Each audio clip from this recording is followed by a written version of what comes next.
Hey everyone, Daniel Peter from the World Geopolitics channel here, and in today's video we're going to answer the question, do you think money grows on trees? If you think it doesn't, this video is for you because you're going to see that war is expensive. We've seen in the war involving Iran, right, with Israel and the United States, that every time the media reports they say that Iran used a missile, a $25,000 drone, while the United States and Israel had to use a missile to shoot down that other missile that cost $1 million, right? That's right, this is the reality of modern warfare. War is expensive, and people have no idea how expensive it is. There are still a lot of guys who think it's like World War II, which wasn't cheap even back then, but they still think it's like that. You put on a uniform, a helmet, a rifle in your hand, give a pat on the back and say, "Go with God, my son." It's not like that, okay? Modern warfare is very expensive. The soldier is just the tip of the iceberg. But we'll see this in detail in today's video, okay? Before that, don't forget to subscribe and, more importantly, share this video with everyone. By sharing this video, you really help the World Geopolitics channel since it's pretty much swept under the rug by YouTube. So every time you share, especially on other social networks, you might not think so, but it really helps the World Geopolitics channel a lot. So share it, give us that support, alright? I'm Daniel Peter and this is World Geopolitics.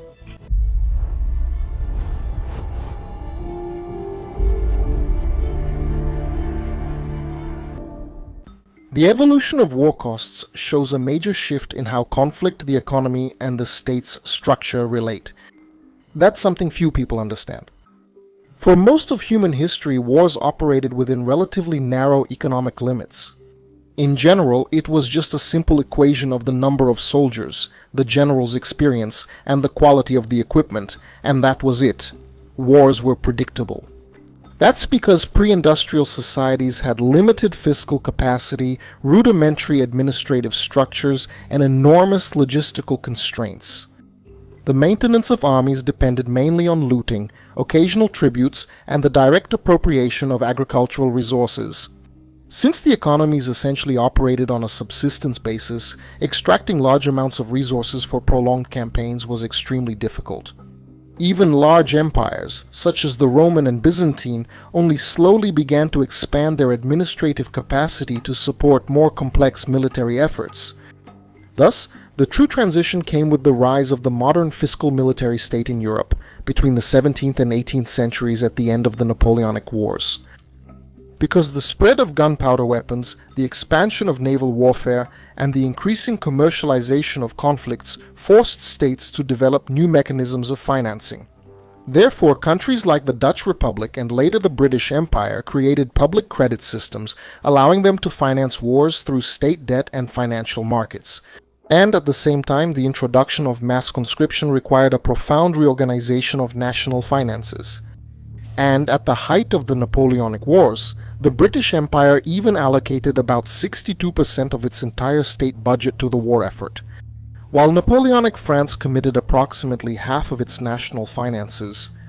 To sustain their campaigns, this period marked the first major structural inflation in the cost of war, demonstrating that only the modern nation-state had the organizational capacity to mobilize human, industrial, and financial resources on a continental scale. This became even clearer, for example, during conflicts with China in the Opium War. This would expand during World War I, which revealed for the first time the capacity of industrial economies to sustain prolonged wars of attrition, producing weapons on a massive scale and mobilizing millions of soldiers.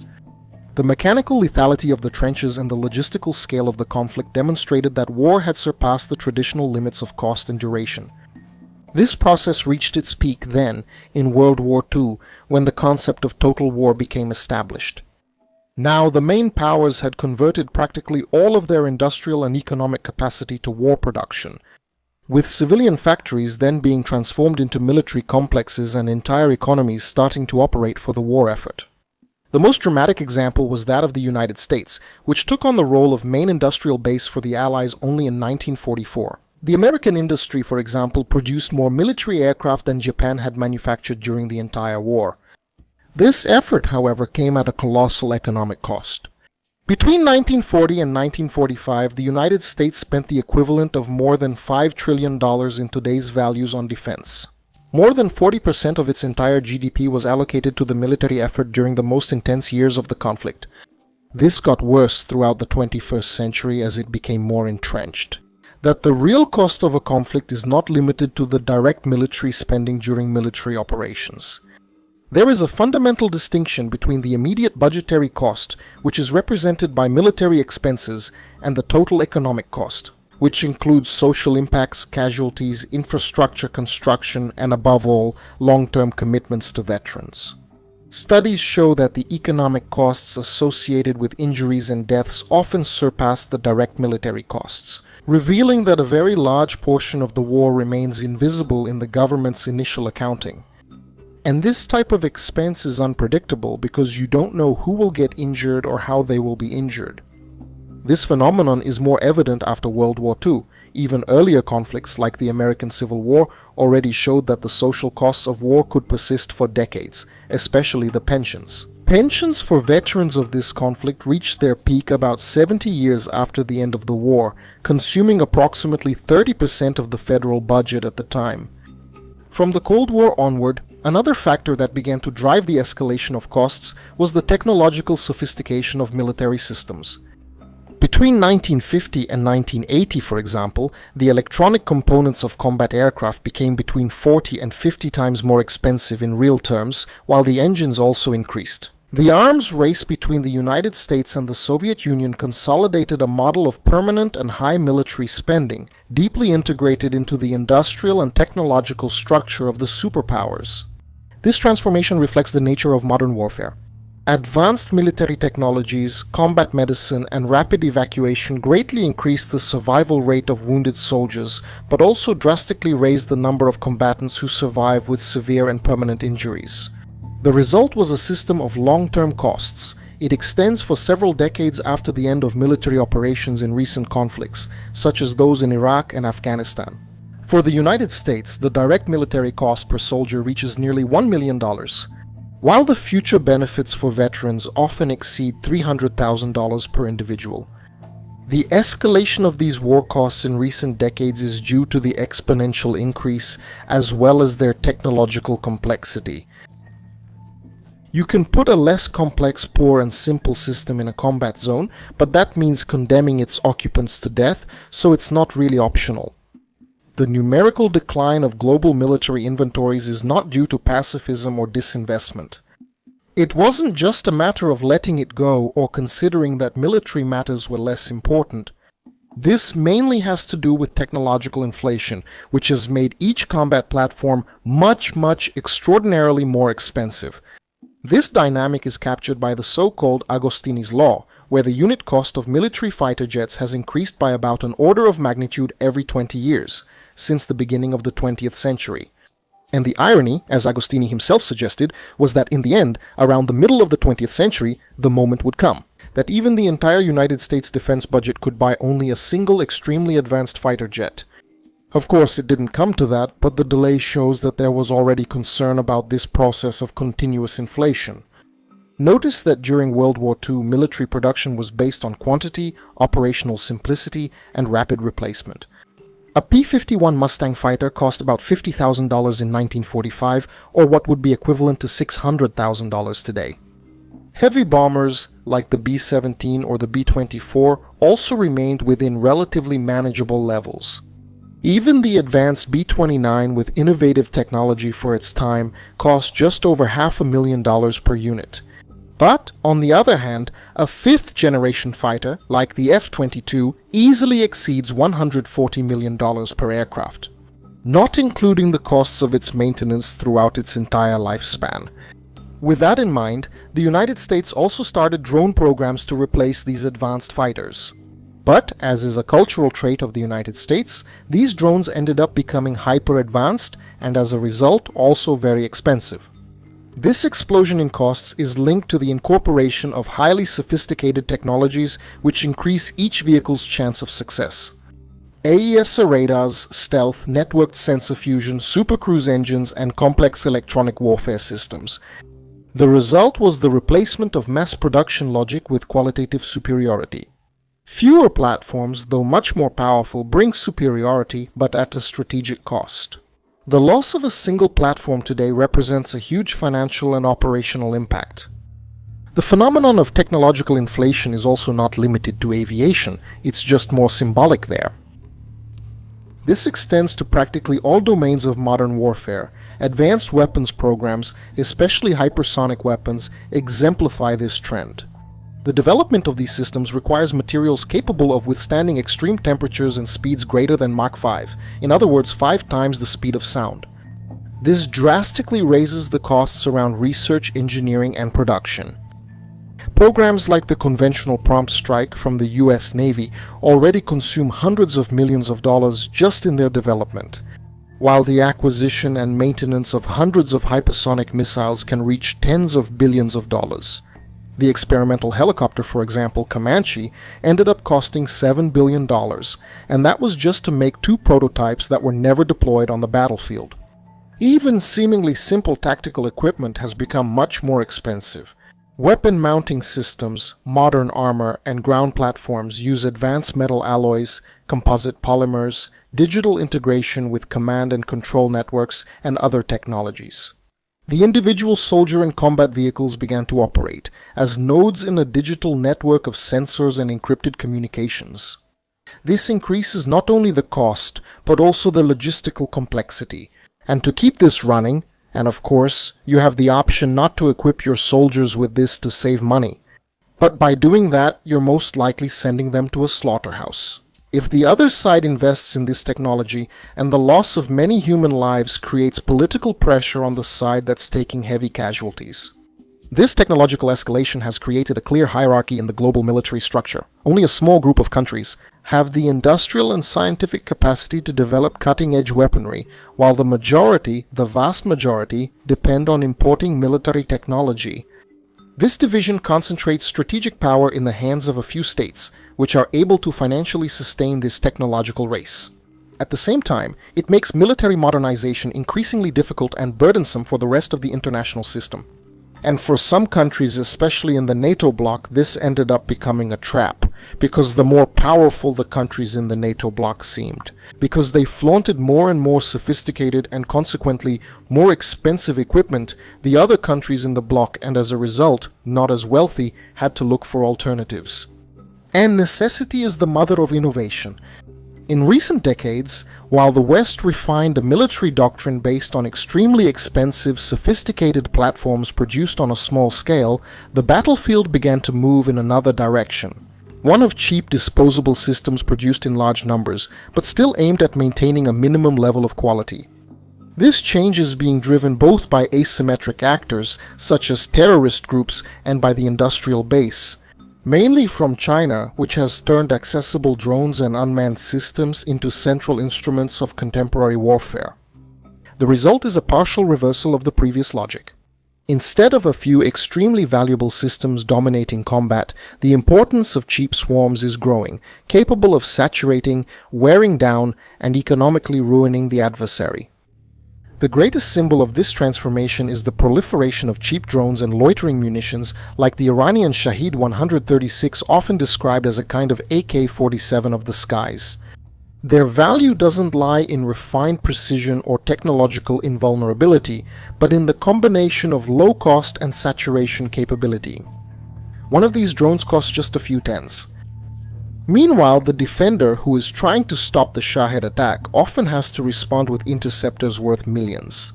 Strategic logic now focuses not just on destroying the target, but also on bankrupting the enemy through attrition, forcing them to use sophisticated systems to shoot down rudimentary but abundant threats.